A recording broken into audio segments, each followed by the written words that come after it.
Hoy continuamos con la segunda parte del Apocalipsis, capítulo 6, los primeros 6 sellos del libro del Cordero. La semana pasada vimos hasta el tercer sello. Hoy empezamos por el cuarto sello. El jinete que monta el caballo amarillo trae muerte, hambre, enfermedades y plagas y fieras. Apocalipsis 6, 7 al 8. Cuando abrió el cuarto sello, oí la voz del cuarto ser viviente que decía: ven y mira. Y miré, y aquí un caballo amarillo, y el que lo montaba tenía por nombre Muerte, y el Hades le seguía, y le fue dada potestad sobre la cuarta parte de la tierra para matar con espada, con hambre, con mortandad y con las fieras de la tierra. El Cordero abre el cuarto sello. El cuarto ser viviente, el que es semejante a un águila volando, le invita a mirar. Juan, pues obviamente obedece, ¿verdad? Lo hace, ve y lo que ve es un caballo ceniciento, ¿verdad? Un caballo amarillo. Ese color es un amarillo pálido y es el color de la muerte. El color que en realidad significa verde indica la lividez verdosa, la mezcla de verde olivo y verde ceniza, que es el color de los cadáveres, ¿verdad? Ese jinete es sin duda un demonio muy fuerte y se llama Muerte, y trae a este mundo incrédulo la muerte de muy diversas formas. El Hades, que es el infierno, acompaña al jinete sentado en ancas. Eso significa que a medida que la gente muere por efecto de muerte, va a parar directamente a él. Y son tantos los que mueren que en esos días el Hades casi pierde la capacidad de absorber tantas almas de muertos. ¿Y cuántos son los muertos? Pues lo dice el versículo. Dice que es la cuarta parte de la humanidad que exista en esos días sobre la tierra. Ahora pensemos, si la población del planeta ronda poco más de los 7,000 millones de almas, la cuarta parte de esa población corresponde a, ¿qué digamos? A 1,5 millones de almas, 2 millones. Eso es más que la población de China y de Estados Unidos juntas. No sé cuántos seremos arrebatados antes. Y que por tanto, pues vamos a ser rescatados de esos 6, 7 mil millones de personas. Sin embargo, el número es escalofriante. ¿Y cómo mueren? Bueno, pues básicamente de 4 formas. Mueren a espada, mueren de hambre, mueren por enfermedades y mueren por las fieras de la tierra. Bueno, la espada. Esta es una espada larga de 2 filos y nos habla de guerras y del efecto de las armas bélicas sobre la cuarta parte de la población mundial. Aquí sí va a ser una guerra como tal, ¿verdad? Bueno, el hambre. Si el jinete sobre el caballo negro traía el hambre, este jinete, Muerte, trae más hambre que causará la muerte de la cuarta parte de la gente sobre la tierra. Solamente la cuarta parte, no todo, no, solamente la cuarta. Las enfermedades. Aunque ya tenemos algunas precursoras, pues la humanidad todavía no conoce lo que está por venir en cuanto a pestes y enfermedades se refiere, plagas y epidemias y pandemias y todo lo que ya sabemos. Esto que estamos viviendo solo es un botón de muestra, nada más. Bueno, luego las fieras de la tierra. Y aquí surge una pregunta. ¿Serán realmente animales salvajes o asalvajados? Hay 2 posibilidades. La primera es que por la devastación que se ha hecho del campo se infeste de animales peligrosos. Y la segunda es que pues no tenemos que esforzarnos demasiado. Podemos imaginar que esas fieras de la tierra es en realidad el terrorismo que nos está dando muestras de lo que es, porque son agentes entrenados y enviados para matar, para desestabilizar, y son las nuevas fieras de la tierra. Claro que siempre ha habido muertes por armas, hambrunas, enfermedades, pero aquí la palabra nos está hablando de algo de lo cual la humanidad no tiene precedente. Entendamos, aquí solamente el cuarto jinete acabará con la cuarta parte de la humanidad. Pero más adelante vamos a ver en el libro que hay mucho más que está por ser añadido a todo lo que estamos viendo. El jinete sobre el caballo amarillo entonces trae muerte a la tierra. Ahora vamos a ver el quinto sello. Y el quinto sello son las almas de los mártires. Apocalipsis 6:9 dice, cuando abrió el quinto sello, vi bajar las almas, vi bajo el altar las almas de los que habían sido muertos por causa de la palabra de Dios y por el testimonio que tenían. Jesús, el Cordero de Dios, abre el quinto sello. Cuando se abre, Juan inmediatamente, como espectador de las cosas que están ocurriendo, o sea, que él está viendo ante sus ojos, ve las almas de los muertos en Cristo que dieron por su vida, por defender la palabra y por su confesión de verdaderos cristianos. Estos mártires ya están en el cielo. Son mártires, ¿verdad? Pero ya están en el cielo. Y hay que entender que lo que ve Juan es lo que todavía no ha ocurrido. Pero lo ve porque en el tiempo de Dios esto ya está hecho. Como dice un predicador por ahí, dice, para Dios nuestro futuro ya es pasado. Para nosotros es apenas futuro, pero para Él es pasado. Y dice el texto, vi bajar el altar las almas de los que habían sido muertos. En primer lugar, yo debo decir el significado literal de los que habían sido muertos. Habían sido degollados. Y esto es importante por dos razones. Primera, porque nos revela de qué manera van a ser ejecutados de forma oficial los mártires durante la gran tribulación. Posiblemente serán pasados por la guillotina. La guillotina es tristemente célebre durante la Revolución Francesa. Acuérdense de cómo la usaron. Y en segundo lugar, porque implícitamente nos está hablando de derramamiento de sangre. Las almas de los mártires, quienes creyeron en el tiempo de la tribulación y gran tribulación que ve Juan en su visión celestial, están bajo el altar. Y esto tiene un significado concreto. Recordemos que en el tabernáculo y en el templo había dos altares. Dice Levíticos 4:7, y el sacerdote pondrá de esa sangre sobre los cuernos del altar del incienso aromático que está en el tabernáculo de reunión delante de Jehová, y echará el resto de la sangre del becerro al pie del altar del holocausto que está a la puerta del tabernáculo de reunión. El de los perfumes, cercano al velo que separaba el lugar santísimo del lugar santo, y el de los holocaustos, en cuya base pues se recogía el resto de la sangre de las víctimas después de que había sido rociado con ella los cuernos del altar. Bueno, esta sangre era la que en sustitución de la persona hacía expiación por los pecados, mientras los restos de la víctima pues quedaban encima.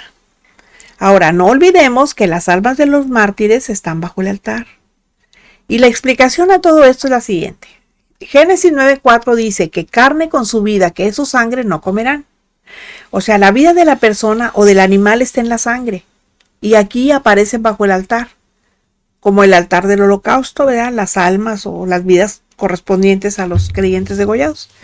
Esta es la explicación por la cual las almas de esos mártires de la gran tribulación están bajo el altar. Bueno, luego dice el 6:10, dice, y clamaban a gran voz diciendo, ¿hasta cuándo, Señor santo y verdadero, no juzgas y venga nuestra sangre los que moran en la tierra? Estos mártires que están en el cielo, en alma y espíritu, están conscientes y solamente están esperando el momento de recibir en la resurrección sus cuerpos glorificados. Clamaban a gran voz. Esto tiene un paralelismo impresionante con otro pasaje de la Escritura, el concerniente al primer mártir de la historia, de Abel. Bueno, después de que Caín asesinó por celos a su hermano Abel, Dios le increpa y le dice, ¿qué has hecho? La voz de la sangre de tu hermano clama a mí desde la tierra.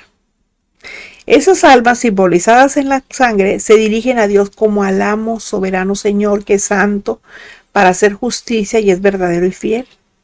O sea, es fiel y constante en el cumplimiento de sus promesas.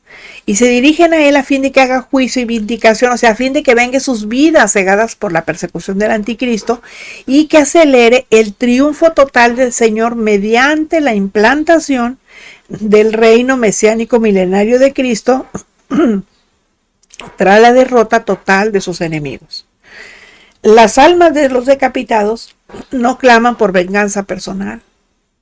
Ellos claman al juez del universo para que los defienda por haber sido calumniados y para que pronto pueda ser establecido el reino y por consiguiente los enemigos de Dios sean destruidos para siempre.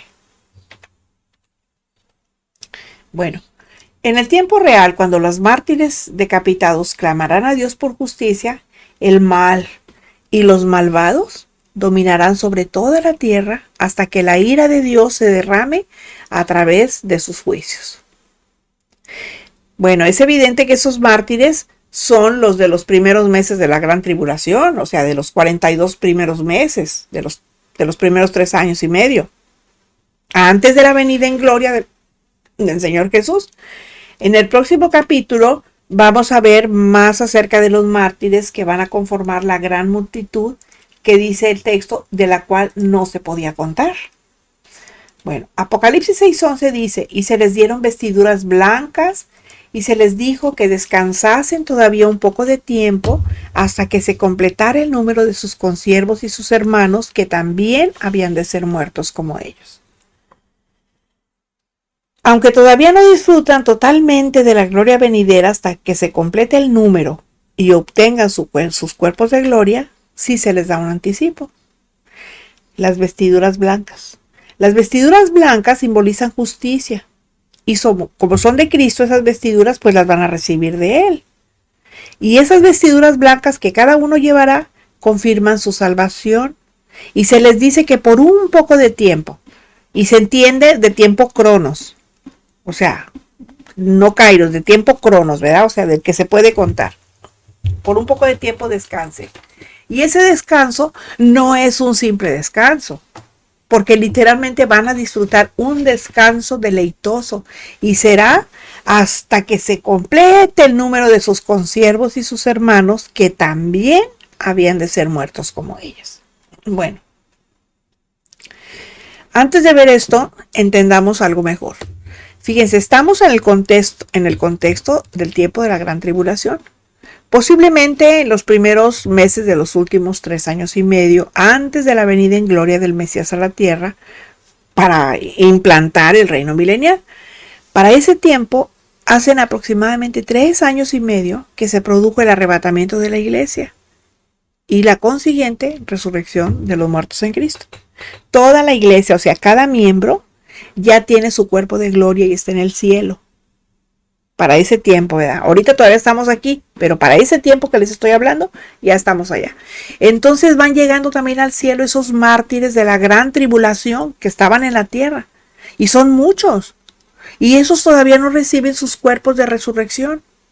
Y de momento esos mártires no tienen un cuerpo físico de gloria como el que tiene Jesús, sino que tienen un cuerpo espiritual solamente. Esta es la situación.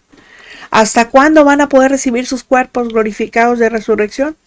Pues hasta que el tiempo de la tribulación, o sea, unos 3 años aproximadamente, termine. Y entonces sí lleguen al cielo todos los que aún van a tener que morir. Después de eso, todos van a ser resucitados. Y juntos todos, ellos y nosotros, vamos a descender con el Señor a la tierra para echar en el lago que arde con fuego y azufre al anticristo y al falso profeta y ver cómo el diablo y sus demonios es atado por 1000 años. El sexto sello, es el resumen de la ira del Cordero. En el quinto sello, bueno, ya vimos a millones de mártires que claman a Dios por venganza.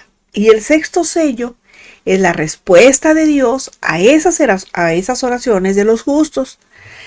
El sexto sello resume la ira del Cordero, que es expresada en los terribles juicios que acontecerán hasta la consumación de los tiempos, hasta que ya se termine todo, antes de su venida en gloria. Para entonces, todo va a ser desorden en la creación. Bueno, el sexto sello tiene gran parte que ver con Mateo 24, del 29 al 30, que dice así: e inmediatamente después de la tribulación de aquellos días, el sol se oscurecerá y la luna no dará su resplandor, y las estrellas caerán del cielo y las potencias de los cielos serán conmovidas. Entonces aparecerá la señal del Hijo del Hombre en el cielo, y entonces lamentarán todas las tribus de la tierra y verán al Hijo del Hombre viniendo sobre las nubes del cielo con poder y gran gloria.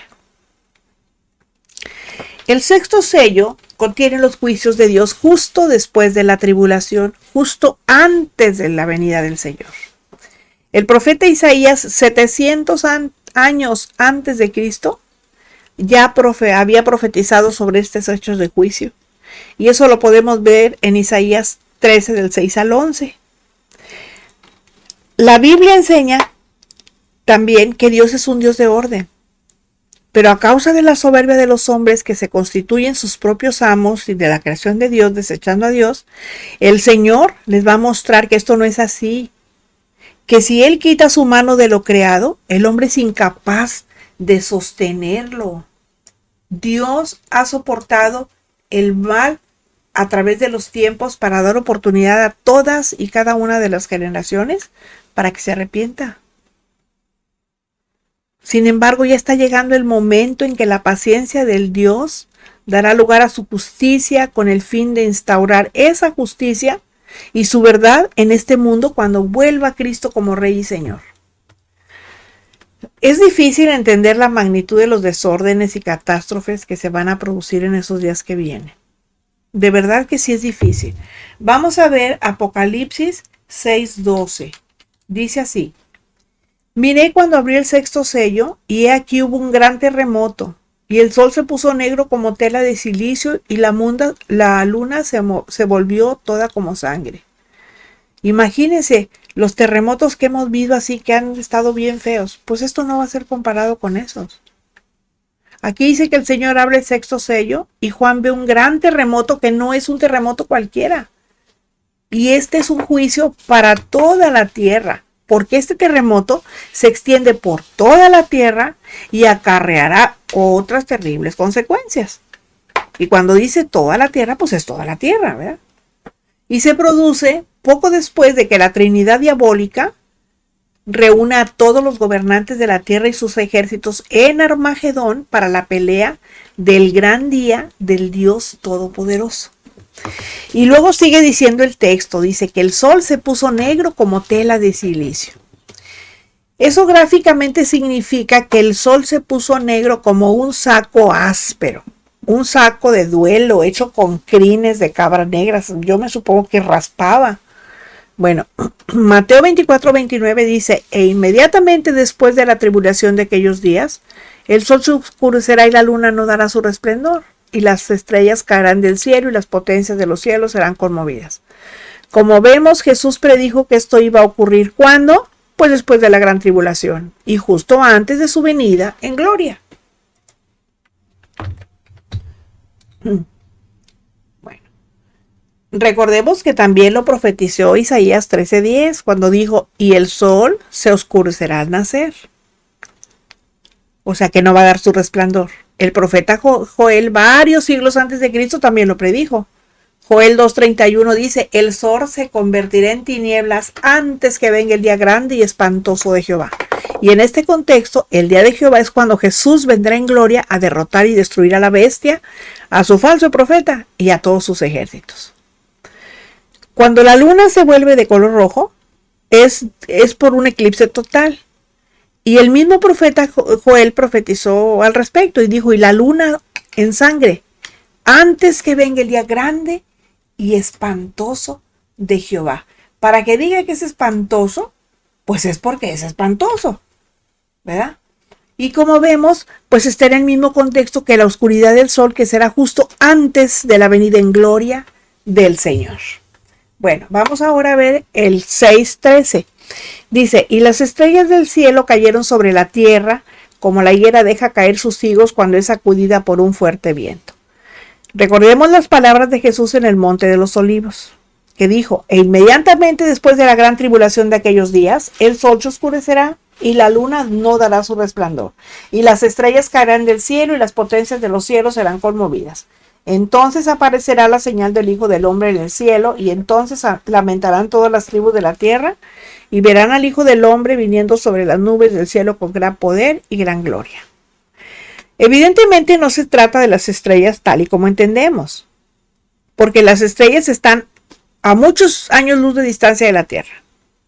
Además, aquí la descripción de Juan es de un astro, y un astro, según el diccionario, es un cuerpo celeste. es decir, cualquier objeto que pueda ir por el espacio. De hecho, pues podría ser un momento que se produzca una lluvia de meteoritos. Lo cierto es que desde la perspectiva de la Tierra parecerá como que las estrellas se desploman y caen al planeta. Bueno, el 6.14 en su parte A dice: y el cielo se desvaneció como un pergamino que se enrolla, y todo monte y toda isla se removió de su lugar. Jesús advirtió que antes de volver en gloria a la tierra, las potencias que están en los cielos serían conmovidas. Eso lo dijo en Marcos 13:25. Y eso que ocurre en el sistema solar, será algo que nunca antes se vio. Pueden ser los mismos ejércitos celestiales con el Señor Jesús a la cabeza que van a producir un efecto que hará que las cosas del sexto sello se cumplan. No lo sabemos, ¿verdad? Bueno, Salmo 68:17 dice: los carros de Dios se cuentan por veintenas de millares de millares. El Señor viene del Sinaí a su santuario. En la epístola de Judas también encontramos, dice: de estos profetizó Enoc séptimo desde Adán, diciendo: he aquí vino el Señor con sus santos decenas de millares para hacer juicio contra todos y dejar convictos a todos los impíos de todas sus obras impías que han hecho impíamente y de todas las cosas duras que los pecadores impíos han hablado contra él. Bueno, es evidente que la aparición de los ejércitos del Señor que se van a mostrar físicamente, pues producirán un efecto impresionante y por ese efecto pues se va a sacudir el cosmos. Dice el Señor a través del profeta Ageo 2:6-7, Ageo 2:6-7 dice: porque así dice Jehová de los ejércitos, de aquí a poco yo haré temblar los cielos y la tierra, el mar y la tierra seca, y haré temblar todas las naciones, y vendrá el deseado de todas las naciones. ¿Se imaginan? Se va a sacudir todo el cosmos. Bueno, en el 6.14, su parte B dice: y todo monte y toda isla se removió de su lugar. Más adelante se nos va a narrar con detalle acerca de esta situación. En Apocalipsis 16:18 dice: entonces hubo relámpagos y voces y truenos y un gran temblor de tierra, un terremoto tan grande cual no lo hubo jamás desde que los hombres han estado sobre la tierra. Bueno, como consecuencia de este megaterremoto global y otras razones, va a ocurrir, según Apocalipsis 16:20, lo siguiente. Dice: toda isla huyó y los montes no fueron hallados. Bueno, tal vez nos preguntemos, ¿cómo podrá ser esto así sin que la tierra quede afectada en su totalidad? Bueno, pues no lo sabemos, porque Dios no nos lo dice. Pero Él preservará el planeta en lo básico para el que el reino de su amado Hijo pues se puede instaurar durante los 1000 años, a pesar de la enorme destrucción que va a haber por donde quiera. Todo va a estar destruido. Lucas 21:25 dice: Jesús advierte: entonces habrá señales en el sol, en la luna y en las estrellas, y en la tierra angustia de las gentes confundidas a causa del bramido del mar y de las olas. A causa del caos cósmico que se va a producir por la caída de los astros a la tierra y por el terremoto y otras razones, el mar va a engullir así, literalmente, las islas y los montes pues se van a caer, ¿verdad?